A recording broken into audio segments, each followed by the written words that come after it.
Days of Our Lives was, in Steve's words on Friday, like old home week in Salem. A gathering of all the bad guys, both past and current. This week brought us some great, some terrible, and some downright ridiculous villains, but a lot of what's been happening feels like story-driven maneuvering. The dimmer is dumbing down after watching Days of Our Lives this week. I have a notion regarding the Dimera family. An argument on the new members we're getting versus those who have already appeared on canvas. For a while now, I've been whining about how pointless the Stefan/EJ conflict has become and how much of it takes place behind closed doors. However, I'm beginning to question if the show has been doing this to make Megan, Kristen, and Dimitri appear even more strong and menacing. If true, which isn't fantastic, it compromises character for story, but it might succeed. This week, when Stefan boasted to Gabby that Megan could never match her, it truly touched home. While Megan possesses a level of cunning that Gabby could never hope to match, or survive if she were to ever face off against her, Megan is a perfectly good con artist. The other family members have all made an effort to be like Stefano, as Megan mentioned, but they have all failed. There is now too much character baggage for the show to transform any current Dimera into the upcoming Stefano. However, Megan is essentially undeveloped.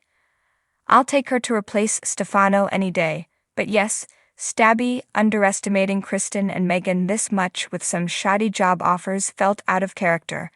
Although it makes some sense given that Megan is somewhat unknown and Kristen has historically been more interested in gaining a position she might use to get Brady back than in gaining power, the tactic is so amateurish that it only serves to highlight how ineffective the mainstream Dimeras have recently been.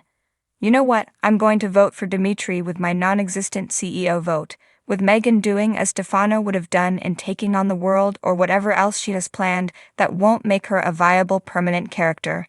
He's been entertaining me the entire time he's been on, and EJ will be sidetracked for some time anyhow. What was she afraid of? It appears that Nicole made no effort to conceal her pregnancy. Oh my god. Come on, I know she was only buying time.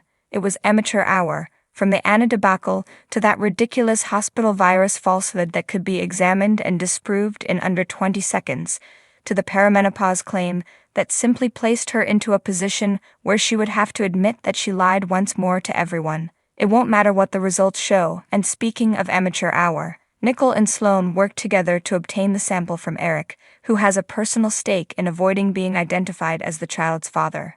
There's no certainty Sloan didn't fake it, as we pointed out earlier in the week, and Nicole should be aware of this. That leads me to believe that Eric is the winner regardless of the outcome. Additionally, there will be a lot more to play if Sloan maintains the lie, including learning Jada's response Since after Eric the truth is so eager revealed. for a child would definitely be the one thing that could help Eric and Nicole's relationship.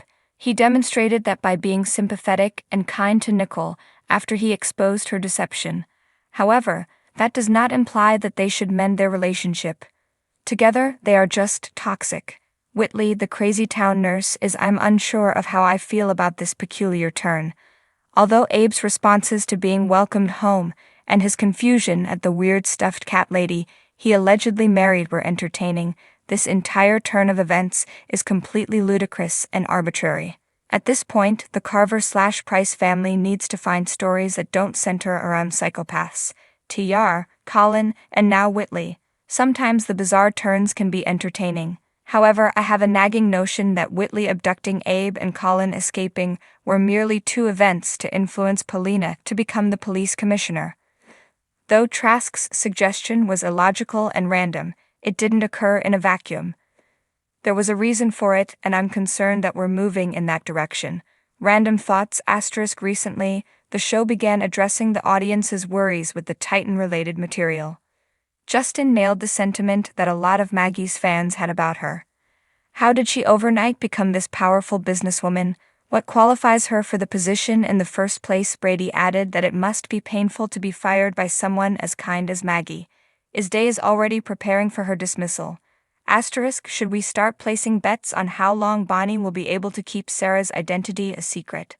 I'm assuming less time than it took Anna to reveal Nicole's secret. Can't we just let Colin get away and never let him go away for good?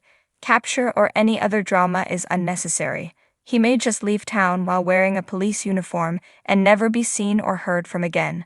Thanks for watching this video. Please subscribe to our channel, Daily Bulletin News, and stay with us.